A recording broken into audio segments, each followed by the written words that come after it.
ಎಲ್ಲರಿಗೂ ನಮಸ್ಕಾರ. ಇದು ಸಾಧನಾ ಅಕಾಡೆಮಿ ಅಫಿಷಿಯಲ್ ಯೂಟ್ಯೂಬ್ ಚಾನಲ್. ನಾನು ಹನು HR. ಇವತ್ತು ಈ ವಿಡಿಯೋನ ಮಾಡ್ತಿರೋ ಉದ್ದೇಶ ಏನಂತಂದರೆ, ಸ್ಪರ್ಧಾತ್ಮಕ ಪರೀಕ್ಷೆಗೆ ತಯಾರಿ ನಡೆಸ್ತಿರೋ ಅಭ್ಯರ್ಥಿಗಳಲ್ಲಿ ಒಂದು ಮುಖ್ಯವಾದ ಪ್ರಶ್ನೆ ಇರುತ್ತೆ. ಏನಂತಂದರೆ, ನಾವು ನ್ಯೂಸ್ ಪೇಪರನ್ನು ಏನಕ್ಕೆ ಓದಬೇಕು? ಸ್ಪರ್ಧಾತ್ಮಕ ಪರೀಕ್ಷೆಗೆ ಎಷ್ಟೊಂದು ಸೋರ್ಸ್ಗಳಿರುತ್ತೆ, ಮ್ಯಾಗ್ಝೀನ್ಸ್ ಇರುತ್ತೆ, ಅಥವಾ PDF ಮೆಟೀರಿಯಲ್ಸ್ಗಳಿರುತ್ತೆ. ಅದನ್ನೆಲ್ಲ ಹೊರತುಪಡಿಸಿ ನ್ಯೂಸ್ ಪೇಪರನ್ನೇ ಏನಕ್ಕೆ ಓದಬೇಕು ಅಂತ. ಸೊ ಆ ಪ್ರಶ್ನೆ ಇರುವ ವಿದ್ಯಾರ್ಥಿಗಳಿಗೆಲ್ಲ ಈ ವಿಡಿಯೋದಿಂದ ಒಂದು ಸಣ್ಣ ಉಪಯೋಗ ಆಗ್ಬೋದು ಅಂತನೋ ಉದ್ದೇಶದಿಂದ ಈ ವಿಡಿಯೋ ಇವತ್ತು ಮಾಡ್ತಾ ಇದ್ದೀವಿ. Why one should read news paper? ದಿನಪತ್ರಿಕೆನ ಏಕೆ ಓದಬೇಕು? ಸಾಮಾನ್ಯವಾಗಿ ಒಬ್ಬ ಮನುಷ್ಯ ದಿನಪತ್ರಿಕೆನ ಏನಕ್ಕೆ ಉಪಯೋಗಿಸ್ತಾರೆ? ಕೆಲವರು ಜನರಲ್ ನಾಲೆಡ್ಜ್ ಅಂದರೆ ಸಾಮಾನ್ಯ ಜ್ಞಾನಕ್ಕೋಸ್ಕರ, ಇನ್ನು ಕೆಲವರು ಅದಲ್ಲಿ ಬರೋ ಪದಬಂಧ ತುಂಬಿಸೋಕೋ ಅಥವಾ ಎಂಟರ್ಟೈನ್ಮೆಂಟಿಗೋ ಅಥವಾ ಇನ್ನು ಹಲವಾರು ಕಾರಣಗಳಿಗೆ, ಈಗ ಚಿತ್ರರಂಗದ ಬಗ್ಗೆ ತಿಳ್ಕೊಳ್ಳೋಕೋ, ಸ್ಪೋರ್ಟ್ಸು ಎಕ್ಸೆಟ್ರಾ. ಆದರೆ ಒಬ್ಬ ಸ್ಪರ್ಧಾತ್ಮಕ ಪರೀಕ್ಷೆಗೆ ತಯಾರಿ ನಡೆಸ್ತಿರೋ ಅಭ್ಯರ್ಥಿಗೆ ನ್ಯೂಸ್ ಪೇಪರಿಂದ ಏನು ಉಪಯೋಗ ಅಂದರೆ, ಇಟ್ ಇಂಪ್ರೂವ್ಸ್ ವೆಕ್ಯಾಬ್ಯುಲರಿ, ಗ್ರಾಮರ್ ಮತ್ತು ಲ್ಯಾಂಗ್ವೇಜು.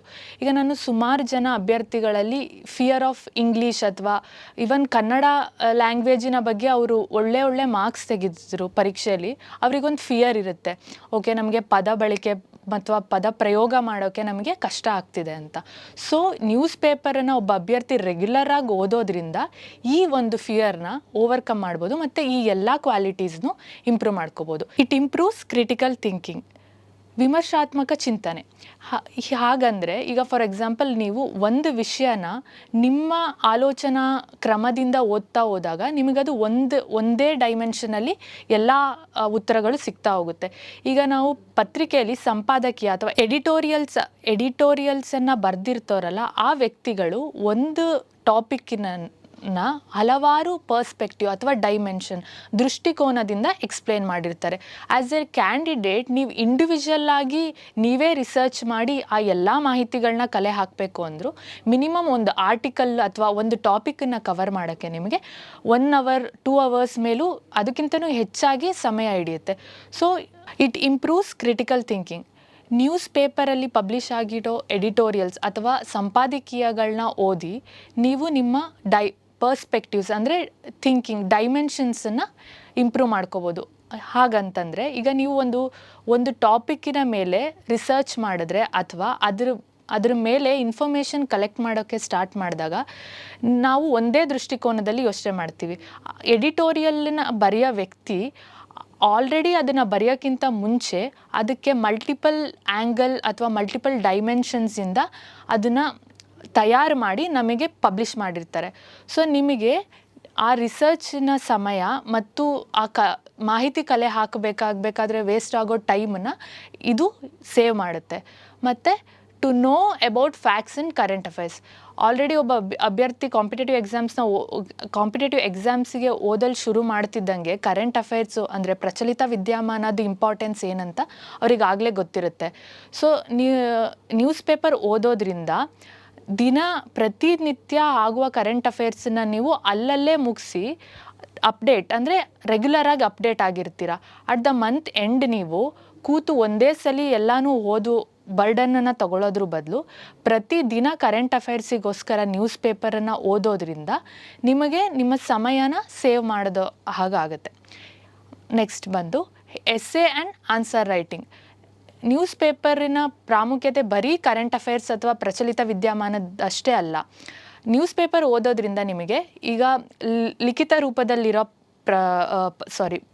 ರೂಪದಲ್ಲಿರುವ ಪರೀಕ್ಷೆಗಳಲ್ಲಿ ಡಿಸ್ಕ್ರಿಪ್ಟಿವ್ ಆಗಿ ಆನ್ಸರ್ ಬರೆಯಲು ತುಂಬ ಯೂಸ್ಫುಲ್ ಆಗುತ್ತೆ.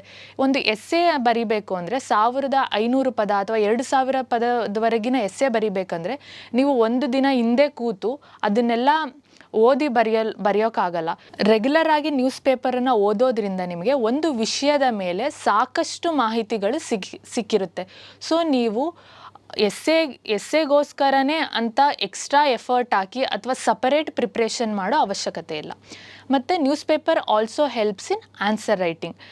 ಸಂಕ್ಷಿಪ್ತವಾಗಿ ಬರೀಬೇಕಾಗಿರೋ ಆನ್ಸರ್ಗಳಿಗೆ ಕೆಲವು ಉಲ್ಲೇಖಗಳು ಅಥವಾ ಕೆಲವು ರೆಫರೆನ್ಸ್ಗಳು ನ್ಯೂಸ್ ಪೇಪರಲ್ಲಿ ಬರುವಂಥದ್ದು ನಿಮಗೆ ಡೈರೆಕ್ಟಾಗಿ ಯೂಸ್ ಮಾಡಿ ಬರಿಬೋದು. ಇದರಿಂದ ನೀವು ಆನ್ಸರ್ ರೈಟಿಂಗಲ್ಲಿ ಹೆಚ್ಚು ಮಾರ್ಕ್ಸನ್ನು ಸಹ ಪಡಿಬೋದು. ನೆಕ್ಸ್ಟ್ ಪಾಯಿಂಟ್ ಬಂದು ವಿಜುವಲ್ ಮೆಮೊರಿ. ಇದು ಹೇಗೆ ವರ್ಕ್ ಆಗುತ್ತೆ ಅಂದರೆ, ನಮಗೆಲ್ಲ ಇದು ಅನುಭವ ಆಗಿರುತ್ತೆ. ಯಾವುದೋ ಒಂದು ಪರೀಕ್ಷೆ ಬರಿಬೇಕಾದ್ರೆ ಕೆಲವು ಪ್ರಶ್ನೆಗಳಿಗೆ ಆನ್ಸರ್ ನಮಗೆ ದೃಶ್ಯದ ರೂಪದಲ್ಲಿ ಕಣ್ಮುಂದೆ ಬಂದ ಹಾಗಿರುತ್ತೆ. ಆ ಓದಿರುವ ಒಂದು ಲೈನು ಸಹ, ಆ ಲೊಕೇಶನ್ ನಾವು ಎಲ್ಲಿ ಓದಿದ್ವಿ ಅನ್ನೋದು ಸಹ ನಮ್ಮ ಕಣ್ಣಿಗೆ ಕಟ್ಟದಾಗೆ ಬಂದಿರೋ ಅನುಭವಗಳು ಎಷ್ಟೊಂದು ಜನಕ್ಕೆ ಆಗಿರುತ್ತೆ.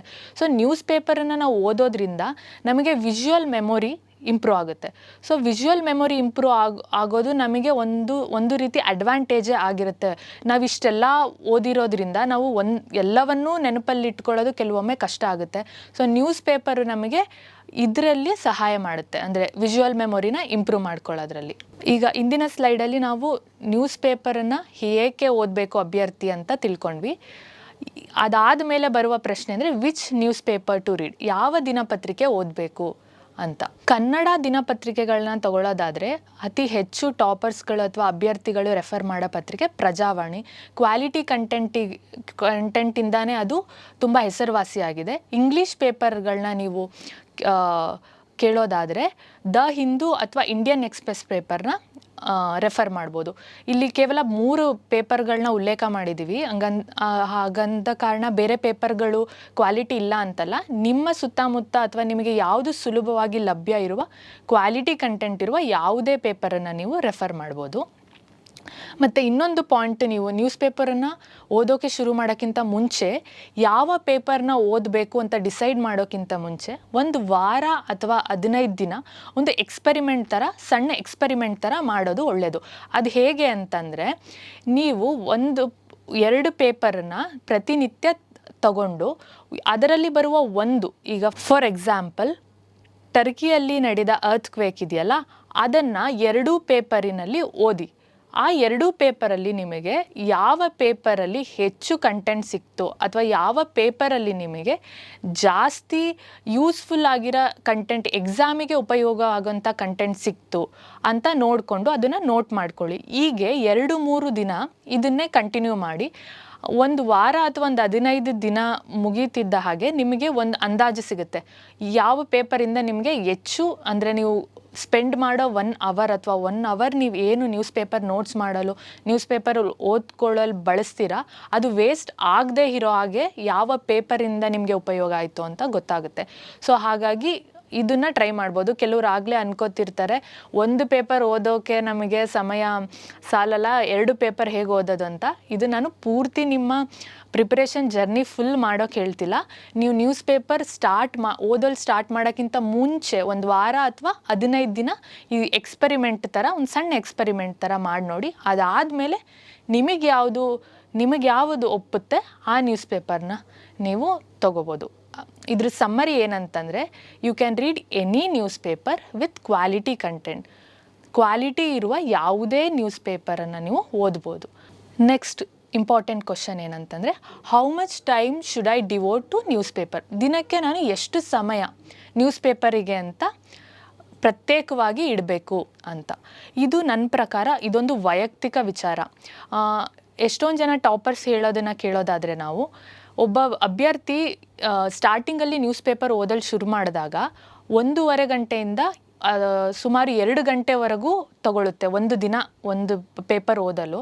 ಬಟ್ ಅದೇ ನೀವು ಅದು 6 ತಿಂಗಳು 1 ವರ್ಷ ನಿಮ್ಮ ಸತತವಾದ ಅಭ್ಯಾಸದಿಂದ ಅದು 35ರಿಂದ 40 ನಿಮಿಷಕ್ಕೆ ಅದು ರೆಡ್ಯೂಸ್ ಆಗುತ್ತೆ. ಹಾಗಾಗಿ ಇದು ಹೈಲಿ ಸಬ್ಜೆಕ್ಟಿವ್. ಈಗ ಒಬ್ಬರು ಯಾರೋ ಯೂಟ್ಯೂಬ್ ವಿಡಿಯೋದಲ್ಲಿ ನಿಮಗೆ ನಾನು 20 ನಿಮಿಷಕ್ಕೆ ಓದಿ ಮುಗಿಸ್ತೀನಿ ಅಂತಂದರೆ ನೀವು ಗಾಬರಿ ಆಗೋ ಅವಶ್ಯಕತೆ ಇಲ್ಲ. ಅದು ಅವರವರ ವೈಯಕ್ತಿಕವಾದ ಕೇಪಬಿಲಿಟಿ. ಸೊ ಅದನ್ನು ನೀವೇ ಅಕ್ವೈರ್ ಮಾಡ್ಕೋಬೋದು ಬೈ ಸೀರೀಸ್ ಆಫ್ ಪ್ರಾಕ್ಟೀಸ್ ಅಷ್ಟೇ. ಅಕಾರ್ಡಿಂಗ್ ಟು ಮೀ 1ರಿಂದ 1.5 ಗಂಟೆ ಶುರುವಲ್ಲಿ ಹೋಗ್ತಾ ವಿತ್ ಸೀರೀಸ್ ಆಫ್ ಪ್ರಾಕ್ಟೀಸ್ ಇದು 35ರಿಂದ 45 ನಿಮಿಷಕ್ಕೆ ರೆಡ್ಯೂಸ್ ಆಗುತ್ತೆ. ಸೊ ಹಾಗಾಗಿ ಭಯ ಪಡೋ ಅವಶ್ಯಕತೆ ಇಲ್ಲ. ಈಗ ನಾವು ನ್ಯೂಸ್ ಪೇಪರನ್ನು ಏನಕ್ಕೆ ಓದ್ತೀವಿ, ಯಾವ ನ್ಯೂಸ್ ಪೇಪರ್ ಓದಬೇಕು ಮತ್ತು ಎಷ್ಟು ಸಮಯ ನ್ಯೂಸ್ ಪೇಪರ್ ಓದಬೇಕು ಅಂತ ತಿಳ್ಕೊಂಡ್ವಿ. ಈಗ ತುಂಬ ಪ್ರಮುಖವಾದ ಪ್ರಶ್ನೆ ಏನಂತಂದರೆ, what news to be avoided. ಎಷ್ಟೊಂದು ಸಾಧಕರು ಹೇಳ್ತಾರೆ, ನಾವು ಸಾಧನೆ ಮಾಡಲು ಏನು ಮಾಡಬೇಕು ಅಂತ ತಿಳ್ಕೊಳ್ಳೋದಕ್ಕಿಂತ ಏನನ್ನು ಅವಾಯ್ಡ್ ಮಾಡಬೇಕು ಅಂತ ತಿಳ್ಕೊಂಡ್ರೆ ಅದೇ ಮೊದಲ ಹೆಜ್ಜೆ ನಮ್ಮ ಸಾಧನೆಯ ಕಡೆಗೆ ಅಂತ. Same applies to any competitive exams. ಯಾವುದೇ ಕಾಂಪಿಟೇಟಿವ್ ಎಕ್ಸಾಮ್ಸಿಗೆ ಪ್ರಿಪೇರ್ ಆಗುವ ಅಭ್ಯರ್ಥಿಗಳು ಒಂದಲ್ಲ ಒಂದು ರೀತಿ ಕರೆಂಟ್ ಅಫೈರ್ಸ್ ಜೊತೆ ಕನೆಕ್ಟ್ ಆಗಿದ್ದೇ ಇರ್ತಾರೆ. ಸೊ ನ್ಯೂಸ್ ಪೇಪರು ಅವರು ಡೈಲಿ ಸ್ಟಡಿ ಶೆಡ್ಯೂಲಿನ ಅವಿಭಾಜ್ಯ ಅಂಗ ಆಗಿರುತ್ತೆ. ಸೊ ಹಾಗಾಗಿ ಕೂರ್ತಿದ್ದ ಹಾಗೆ ಪೇಪರಲ್ಲಿರುವ ಎಲ್ಲ ನ್ಯೂಸ್ಗಳನ್ನು ಓದ್ತಾ ಕೂತ್ರೆ ಅದು ನಮಗೆ ಉಪಯೋಗ ಇಲ್ಲ. ಸೊ ಹಾಗಾಗಿ ನಾವು ಏನು ನ್ಯೂಸನ್ನು ಓದಬಾರ್ದು ಅಂತ ಫಸ್ಟ್ ತಿಳ್ಕೊಂಡು ಆಮೇಲೆ ಏನನ್ನು ಓದಬೇಕು ಅಂತ ತಿಳ್ಕೊಳ್ಳೋಣ. The news should be avoided ಅಂತ ಅಂದರೆ ಪೊಲಿಟಿಕಲ್ ನ್ಯೂಸ್, ರಾಜಕೀಯ ನ್ಯೂಸ್ಗಳು. ಉದಾಹರಣೆಗೆ XYZ ಪಾರ್ಟಿ ಅವರು ಇನ್ನೊಂದು ಪಾರ್ಟಿ ಮೇಲೆ ಏನೋ ಆರೋಪ ಮಾಡಿದ್ರು, ಅಥವಾ ಒಬ್ಬ ಪಾರ್ಟಿ ವರ್ಕರು ಇನ್ನೊಬ್ಬ ಪಾರ್ಟಿ ವರ್ಕರ್ ಮೇಲೆ ಹಲ್ಲೆ ಮಾಡಿದ್ರು. ಈ ಥರದ ಯಾವುದೇ ನ್ಯೂಸ್ಗಳು ಒಬ್ಬ ಕಾಂಪಿಟೇಟಿವ್ ಎಕ್ಸಾಮ್ಸ್ಗೆ ಪ್ರಿಪೇರ್ ಆಗ್ತಿರೋ ಅಭ್ಯರ್ಥಿಗೆ ಯೂಸ್ ಇಲ್ಲ. Next local news. ಯಾವುದೋ ಒಂದು ಆಕ್ಸಿಡೆಂಟ್ ಅಥವಾ ನಿಮ್ಮ ಲೋಕಲ್ ಏರಿಯಾದಲ್ಲಿ ಯಾವುದೋ ಒಂದು ಬಿಲ್ಡಿಂಗ್ ಇನಾಗ್ರೇಷನ್ ಅಥವಾ ಯಾವುದೋ ಒಂದು ಈವೆಂಟ್, ಇದು ಯಾವುದನ್ನು ಸಹ ಇದು ಕರೆಂಟ್ ಅಫೇರ್ಸಿಗೂ ಅದಕ್ಕೂ ಸಂಬಂಧ ಇರೋದಿಲ್ಲ. ಸೊ ಹಾಗಾಗಿ ಆ ನ್ಯೂಸನ್ನು ನೀವು ಅವಾಯ್ಡ್ ಮಾಡ್ಬೋದು. ಕಾಂಟ್ರವರ್ಸೀಸು ಮತ್ತು ಸಿನಿಮಾ ನ್ಯೂಸ್ಗಳು ಸಹ ಎಕ್ಸಾಮಿಗೆ ಉಪಯೋಗ ಇಲ್ಲ. ಕೆಲವು ವರ್ಷದ ಹಿಂದೆ ಪ್ರಶ್ನೆ ಪತ್ರಿಕೆಗಳಲ್ಲಿ, ಕೆಲವು ಎಕ್ಸಾಮ್ ಪ್ರಶ್ನೆ ಪತ್ರಿಕೆಗಳಲ್ಲಿ ಕ್ವಶನ್ಸ್ ಬರ್ತಿತ್ತು ವ್ಯಕ್ತಿಗಳ ಬಗ್ಗೆ ಅಥವಾ ಸಿನಿಮಾ ಅಥವಾ ಸ್ಪೋರ್ಟ್ಸ್ಗಳ ಬಗ್ಗೆ. ಬಟ್ ಇತ್ತೀಚಿನ ಪತ್ರಿಕೆಗಳಲ್ಲಿ ಅದು ಕಡಿಮೆ ಆಗಿದೆ. ಹಾಗಾಗಿ ಸ್ಪೋರ್ಟ್ಸು ಮತ್ತು ಸಿನಿಮಾ ನ್ಯೂಸ್ಗಳನ್ನ ನೀವು ಎಷ್ಟಾಗುತ್ತೆ ಅಷ್ಟು ಅವಾಯ್ಡ್ ಮಾಡಿದ್ರೆ ಅದು ನಿಮಗೆ ಸಮಯನ ಸೇವ್ ಮಾಡುತ್ತೆ. Knowing what news should be avoided is most important. This is the deciding factor of how much time the news paper require ಅಂತ. ಹಾಗಾಗಿ ನಾವು ಇಂದಿನ ಸ್ಲೈಡಲ್ಲಿ ಹೇಳಿದ ಹಾಗೆ 1.5 ಗಂಟೆಯಿಂದ 35 ನಿಮಿಷ ಹೇಗೆ ಬರುತ್ತೆ ಅಂದರೆ, ನೀವು ಓದ್ತಾ ಬೇಡದೇ ಇರೋ ನ್ಯೂಸನ್ನು ಕಟ್ ಆಫ್ ಮಾಡ್ತಾ ಹೋದಂಗೆ ನಿಮಗೆ ಟೈಮ್ ಸೇವ್ ಆಗ್ತಾ ಹೋಗುತ್ತೆ. ಸೊ ಇಷ್ಟು 4 ಮತ್ತು ಇನ್ನಿತರ ನ್ಯೂಸ್ಗಳನ್ನ ಅವಾಯ್ಡ್ ಮಾಡೋದ್ರಿಂದ ನಿಮಗೆ ಟೈಮ್ ಸೇವ್ ಆಗುತ್ತೆ. ನೆಕ್ಸ್ಟ್ ಬಂದು what news should I read. Okay, ಈಗ ಏನನ್ನು ಓದಬಾರ್ದು ಅಂತ ನೋಡಿದ್ವಿ. ಮತ್ತು ನ್ಯೂಸ್ ಪೇಪರಲ್ಲಿ ಒಬ್ಬ ಅಭ್ಯರ್ಥಿಗೆ ಯಾವ ವಿಷಯಗಳು ಯೂಸ್ಫುಲ್ ಆಗುತ್ತೆ ಅಂತ ತಿಳ್ಕೊಳ್ಳೋಣ. Any topic that fits under the syllabus. ಒಬ್ಬ ಅಭ್ಯರ್ಥಿ ಯಾವುದೇ ಒಂದು ಪರೀಕ್ಷೆಗೆ ತಯಾರಿ ನಡೆಸಲು ಶುರು ಮಾಡೋಕ್ಕಿಂತ ಮುಂಚೆ ಅವರು ಆಗಬೇಕಾಗಿರೋದು ಅಂದರೆ ಸಿಲಬಸ್ ಮತ್ತು ಪ್ರೀವಿಯಸ್ ಇಯರ್ ಪೇಪರ್ಸು. ಸಿಲಬಸ್ ಯಾವ ರೀತಿ ಅಂದರೆ, ನಾವು ಇಂಗ್ಲೀಷಲ್ಲಿ ಒಂದು ಮಾತು ಹೇಳ್ತೀವಿ, ರೀಡ್ ಬಿಟ್ವೀನ್ ದ ಲೈನ್ಸ್ ಅಂತ. ಸೊ ಅಷ್ಟು ಶಿಸ್ತಾಗಿ ಡಿಸಿಪ್ಲಿನ್ಡಾಗಿ ನೀವು ಒಂದೊಂದು ಪದನೂ ಸಹ ಸಿಲಬಸ್ಸಲ್ಲಿ ಬಿಡದೆ ಮನನ ಮಾಡ್ಕೊಂಡಿರಬೇಕು. ನಿಮ್ಮ ಸ್ಟಡಿ ಟೇಬಲ್ಲಿನ ಮೇಲೋ ಅಥವಾ ಗೋಡೆ ಮೇಲೋ ಅದನ್ನು ನಿಮಗೆ ಕಣ್ಣಿಗೆ ಕಾಣೋ ಹಾಗೆ ಅದನ್ನು ಅಂಟಿಸ್ಕೊಂಡಿರಬೇಕು. ಸೊ ಸಿಲಬಸ್ಸು ನಿಮಗೆ ಫಸ್ಟ್ ಫೆಮಿಲಿಯರ್ ಆಗಬೇಕು. ನೀವು ಪ್ರತಿದಿನ ನ್ಯೂಸ್ ಪೇಪರ್ ಓದಬೇಕಾದ್ರೆ ಸಿಲಬಸ್ಸನ್ನು ಪಕ್ಕದಲ್ಲಿಟ್ಟು ಯಾವುದೇ ನ್ಯೂಸು ನಿಮ್ಮ ಸಿಲಬಸ್ಸಲ್ಲಿರೋ ಯಾವುದೇ ಟಾಪಿಕ್ಕಿನ ಅಂಡರಲ್ಲಿ ಬರುತ್ತೆ ಅಂದರೆ ಆ ನ್ಯೂಸನ್ನು ನೀವು ಸ್ಕಿಪ್ ಮಾಡೋ ಹಾಗಿಲ್ಲ. ನೆಕ್ಸ್ಟ್ ಬಂದು ಕರೆಂಟ್ ಅಫೈರ್ಸ್. ಆಗಲೇ ನಾವು ಡಿಸ್ಕಸ್ ಮಾಡಿದ ಹಾಗೆ ಪ್ರಚಲಿತ ವಿದ್ಯಮಾನಕ್ಕೋಸ್ಕರ ನಾವು ನ್ಯೂಸ್ ಪೇಪರನ್ನು ಓದ್ತೀವಿ. ನೆಕ್ಸ್ಟ್ ಎಡಿಟೋರಿಯಲ್, ಸಂಪಾದಕೀಯ. ಹಲವಾರು ದೃಷ್ಟಿಕೋನ ಮತ್ತು ಪರ್ಸ್ಪೆಕ್ಟಿವ್ಸ್ಗಳನ್ನು ಪಡ್ಕೊಳ್ಳೋಕ್ಕೋಸ್ಕರ ನಾವು ನ್ಯೂಸ್ ಪೇಪರನ್ನು ಓದಬೇಕು. Next maps and flow chart. ಹಲವಾರು ಜನ ಮಿಸ್ ಮಾಡೋ ಪಾಯಿಂಟ್ ಅಂದರೆ ಇದು ಲಾಸ್ಟ್ ಪಾಯಿಂಟು. ಸಂಕ್ಷಿಪ್ತವಾಗಿ ಉತ್ತರ ಬರೆಯಬೇಕಾಗಿರೋ ಸಂದರ್ಭದಲ್ಲಿ ನಾವು ಹಲವಾರು ಬಾರಿ ಮಾಡುವ ತಪ್ಪು ಏನಂದರೆ ಬರೀ ಆನ್ಸರನ್ನು ಬರ್ಕೊತಾ ಹೋಗ್ತೀವಿ, ಪಾಯಿಂಟ್ಸ್ ವೈಸ್ ಅಥವಾ ಪ್ಯಾರಾಗ್ರಾಫ್ ವೈಸ್ ಬರ್ಕೊತಾ ಹೋಗ್ತೀವಿ. ನಾವು ಮ್ಯಾಪ್ಸ್ ಮತ್ತು ಫ್ಲೋ ಚಾರ್ಟನ್ನು ಅದರಲ್ಲಿ ಯೂಸ್ ಮಾಡಿಕೊಂಡ್ರೆ ಅದರಿಂದ ಆಗುವ ಉಪಯೋಗ ಅಂದರೆ ಇಟ್ ಶೋಸ್ ಯುವರ್ ಕ್ರಿಯೇಟಿವಿಟಿ, ನಿಮ್ಮ ಪ್ರೆಸೆಂಟೇಷನ್ ಸ್ಕಿಲ್ಲನ್ನು ಎಕ್ಸಿಬಿಟ್ ಮಾಡುತ್ತೆ. ಉದಾಹರಣೆಗೆ ತಗೊಳ್ಳೋದಾದರೆ, ಈಗ ಸಿಕ್ಕಿಂ ಅಥವಾ ಮಯನ್ಮಾರ್ ಯಾವುದೋ ಒಂದು ವಿಷಯ ನ್ಯೂಸ್ ಪೇಪರಲ್ಲಿ ಬಂದಿರುತ್ತೆ. ಪೇಪರಲ್ಲಿ ನೀವು ಗಮನಿಸೋದಾಗಿದ್ದರೆ ಒಂದು ಸಣ್ಣ ಇಂಡಿಯಾ ಮ್ಯಾಪ್ ಹಾಕಿ ಅಲ್ಲಿ ಆ ಜಾಗನ ಗುರುತಿಸಿರ್ತಾರೆ. ಅವರು ಮಾತಾಡ್ತಿರೋ ಜಾಗನ ಅಥವಾ ಏನೋ ಒಂದು ಇವೆಂಟ್ ನಡೆದಿರುತ್ತಲ್ಲ ಆ ಜಾಗನ ಅಲ್ಲಿ ರೆಡ್ ಇಂಕಲ್ಲಿ ಮಾರ್ಕ್ ಮಾಡಿರ್ತಾರೆ. ಸೊ ಈ ಥರ ನೀವು ಪೇಪರಲ್ಲಿ ಬರುವ ಮ್ಯಾಪ್ಸ್ಗಳನ್ನು ನೀವು ನೋಟ್ ಮಾಡಿಟ್ಕೊಂಡು ಎಕ್ಸಾಮಲ್ಲಿ ಯೂಸ್ ಮಾಡೋದ್ರಿಂದ ಇವ್ಯಾಲ್ಯೂಯೇಟರಿಗೆ ಇದೊಂದು ಪ್ಲಸ್ ಪಾಯಿಂಟ್ ಅಂತ ಅನಿಸುತ್ತೆ ಮಾರ್ಕ್ಸ್ ಕೊಡೋಕ್ಕೆ ನಿಮಗೆ. So it also improves your performance and marks, over all marks. ಹಾಗಾಗಿ ಮ್ಯಾಪ್ಸ್ ಮತ್ತು ಫ್ಲೋ ಚಾರ್ಟನ್ನು ಪೇಪರಲ್ಲಿ ಕೊಟ್ಟಿರೋದನ್ನು ನೀವು ಯೂಸ್ ಮಾಡಿಕೊಂಡು ನಿಮ್ಮದೇ ಆದ ಯೂನಿಕ್ ಒಂದು ಮ್ಯಾಪ್ಸ್ ಮತ್ತು ಫ್ಲೋ ಚಾರ್ಟನ್ನು ಎಕ್ಸಾಮಲ್ಲಿ ಯೂಸ್ ಮಾಡ್ಕೋಬೋದು. ಮೋಸ್ಟ್ ಇಂಪಾರ್ಟೆಂಟ್ ಈ part of the topic is myths associated with the news paper. ದಿನಪತ್ರಿಕೆಗೆ ಬಗ್ಗೆ ಇರುವ ಅಪನಂಬಿಕೆಗಳು. ಇದು ಏನಂತಂದರೆ, ನಾನು ಸುಮಾರು ಜನ ಅಭ್ಯರ್ಥಿಗಳ ಬಾಯಲ್ಲಿ ಕೇಳಿದ್ದೀನಿ, newspaper are just waste of time. ಅವರ ಅಭಿಪ್ರಾಯ ಏನಿರುತ್ತೆ ಅಂದರೆ, ಈಗ ಮಂತ್ ಎಂಡಲ್ಲಿ ಮ್ಯಾಗ್ಝಿನ್ಸ್ಗಳು ಸಿಗುತ್ತೆ, ಸೊ ನ್ಯೂಸ್ ಪೇಪರ್ ಏನಕ್ಕೆ ಓದಬೇಕು, ದಿನ 1 ಗಂಟೆ 1.5 ಗಂಟೆ just it is waste of time ಅಂತ. ಇದು ಆಬ್ಸಲ್ಯೂಟ್ಲಿ ತಪ್ಪು ಕಲ್ಪನೆ. ಇದು ಈ ಥರದ ಆ್ಯಟಿಟ್ಯೂಡು ಒಬ್ಬ ಅಭ್ಯರ್ಥಿಗೆ ಇರಬಾರ್ದು. ನೀವು ಯಾವುದೇ ಮ್ಯಾಗ್ಝೀನಿನ ಓದಿದ್ರೂ ಅದು ನ್ಯೂಸ್ ಪೇಪರಿನಷ್ಟು ಉಪಯುಕ್ತ ಇರೋದಿಲ್ಲ. ಯಾವಾಗಲೂ ಒಂದು ಮ್ಯಾಗಝೀನ್ ನಿಮಗೆ ನ್ಯೂಸ್ ಪೇಪರ್ ಜೊತೆಗೆ ಓದಬೇಕೇ ಹೊರತು ನ್ಯೂಸ್ ಪೇಪರಿನ ಬದಲಿಗಲ್ಲ. ಸೊ ಹಾಗಾಗಿ newspaper are indispensable tool in any competitive exam. Next point, why read news paper, just reading monthly magazine is enough. ಅದೇ ನಾ ಹೇಳಿದಾಗೆ ಮಂತ್ಲಿ ಮ್ಯಾಗ್ಝಿನ್ ಒಂದರ ಮೇಲೆ ಡಿಪೆಂಡ್ ಆಗಿದ್ರೆ ಸಾಕು, ನಾವು ಎಕ್ಸಾಮ್ ಆರಾಮಾಗಿ ಕ್ಲಿಯರ್ ಮಾಡ್ಬೋದು ಅನ್ನೋದು ತಪ್ಪು. News paper and monthly magazine both are important. Reading one paper won't help, read 2 different papers. ಇನ್ನು ಕೆಲವ್ರಿಗೆ ಏನಂತ ಗೈಡ್ ಮಾಡ್ತಾರೆ ಅಂದರೆ, ಈಗ ಫಾರ್ ಎಕ್ಸಾಂಪಲ್ ಒಂದು ನ್ಯೂಸ್ ಪೇಪರಲ್ಲಿ ಇಡೀ ಜಗತ್ತಲ್ಲಿ ಅಥವಾ ಇಂಡಿಯಾದಲ್ಲಿ ಆಗಿರುವ ಎಲ್ಲ ಕರೆಂಟ್ ಅಫೇರ್ಸು ಪಬ್ಲಿಷ್ ಆಗಿರಲ್ಲ. ಸೊ ಹಾಗಾಗಿ ಒಂದರ ಬದಲು ಒಂದಕ್ಕಿಂತ ಹೆಚ್ಚು ನ್ಯೂಸ್ ಪೇಪರನ್ನು ಓದಿದ್ರೆ ಯೂಸ್ ಆಗುತ್ತೆ ಅಂತ. ಇದು actually just waste of time. Reading news paper is not waste of time. Reading multiple news paper is waste of time. ನಾನು ಹೇಳಿದ ಹಾಗೆ ನೀವು ಒಂದು ಪೇಪರನ್ನು ರೆಗ್ಯುಲರಾಗಿ ಓದಿ ಮಿಸ್ ಆಗಿರುವ ಕರೆಂಟ್ ಅಫೇರ್ಸ್ನ ಮ್ಯಾಗ್ಝಿನಲ್ಲಿ ಕವರ್ ಮಾಡಿಕೊಂಡ್ರೆ ಅದು ಬುದ್ಧಿವಂತಿಕೆ ಅಂತ ಹೇಳ್ತೀನಿ ನಾನು. Last point, I will collect the paper and read it in the weekend or when I am free. ಇನ್ನು ಕೆಲವರು ಏನು ಹೇಳ್ತಾರೆ ಅಂದರೆ, ನನಗೆ ದಿನ ನ್ಯೂಸ್ ಪೇಪರ್ ಓದೋಕ್ಕೆ ಸಮಯ ಇಲ್ಲ, ಹಾಗಾಗಿ ನಾನು ಏನು ಮಾಡ್ತೀನಿ ಅಂತಂದರೆ ಎಲ್ಲನೂ ಕಲೆಕ್ಟ್ ಮಾಡಿ ಇಟ್ಕೊಂಡು ನನಗೆ ಫ್ರೀ ಆಗಿದ್ದಾಗ ಓದ್ತೀನಿ ಅಂತ. ಈ ಥರ ಕಲೆಕ್ಟ್ ಮಾಡಿ ಇಟ್ಕೊಂಡು ಓದೋ ಅಭ್ಯಾಸ ಮಾಡೋದು ನಿಮ್ಮ ಸಮಯನ ಹಾಳು ಮಾಡುತ್ತೆ. ಸೊ ಹಾಗಾಗಿ ಅವತ್ತವತ್ತಿನ ಪೇಪರನ್ನ ಅಂದೇ ಮುಗಿಸಿ. ಈಗ ನೀವು ಯಾವುದೋ ಪರ್ಸ್ನಲ್ ರೀಸನಿಂದನೋ ಅಥವಾ ಆರೋಗ್ಯದ ಕಾರಣದಿಂದನೋ ಏನೋ ತೊಂದರೆ ಆಗಿ ಒಂದು ವಾರ ಓದೋಕ್ಕಾಗಿಲ್ಲ ಅಂದರೆ ಆ ವಾರದ್ದು ಅಥವಾ ಆ ಮಂತದ್ದು ಮಂತ್ಲಿ ಮ್ಯಾಗ್ಝಿನ್ ಓದ್ಕೊಳ್ಳಿ. ಅದು ಬಿಟ್ಟು ನಾನು ಮ್ಯಾಗ್ಝಿನನ್ನೇ ಓದ್ತೀನಿ, ನ್ಯೂಸ್ ಪೇಪರನ್ನು ಓದಲ್ಲ ಅನ್ನೋ ಎಕ್ಸ್ಕ್ಯೂಸು ರೆಗ್ಯುಲರ್ ಪ್ರಾಕ್ಟೀಸ್ ಆಗಬಾರ್ದು ಅಷ್ಟೇ. ಒಂದು ಫೇಮಸ್ ಇಂಗ್ಲೀಷ್ ಪ್ರವರ್ಬ್ ಇದೆ, journey of 1000 miles starts with single step ಅಂತ.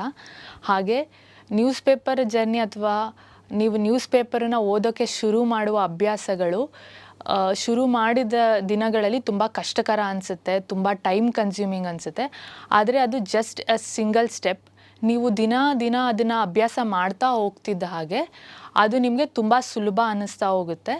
ಸೊ ಹಾಗಾಗಿ just start preparing for your exam and practice reading newspaper daily ಅಂತ ಹೇಳ್ತೀನಿ.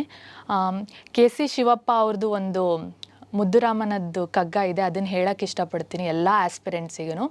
ಅರೆ ನಿಮಿಷದಲ್ಲಿ ಚಿತ್ರ ರಚಿಸಿದನೇ ಕಲೆಗಾರ, ಅರಮನೆಯ ಕಟ್ಟಿದರೆ ഇരുಳೊಂದರಲ್ಲಿ, ದುಂಬಿ ರಚಿಸಿತೆ ಒಡನೆ ಸವಿಜೇನ ಗೂಡೊಂದ, ಕಾಲದಿಂದಲೇ ಕರ್ಮ ಮುದ್ದುರಾಮ ಅಂತ. ಸೊ ಹಾಗಾಗಿ ಒಂದೇ ದಿನದಲ್ಲಿ ಯಾವ ಸಾಧನೆನೂ ಆಗಲ್ಲ. ಹಾಗಾಗಿ ನೀವು ಯಾವುದೇ ಎಕ್ಸಾಮಿಗೆ ಪ್ರಿಪೇರ್ ಆಗ್ತೀರಿ, ನಿಮ್ಮ ಪರಿಶ್ರಮ ಒಂದಲ್ಲ ಒಂದು ರೀತಿ ನಿಮಗೆ ಸಕ್ಸಸ್ ತಂದು ಕೊಟ್ಟೇ ಕೊಡುತ್ತೆ.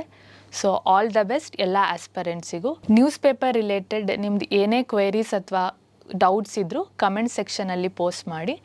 ನೆಕ್ಸ್ಟ್ ವೀಡಿಯೋಸಲ್ಲಿ ನಾವು ಅದಕ್ಕೆ ಉತ್ತರ ಹೇಳ್ತೀವಿ ಅಂತ ಹೇಳಕ್ಕೆ ಇಷ್ಟಪಡ್ತೀನಿ. Thank you.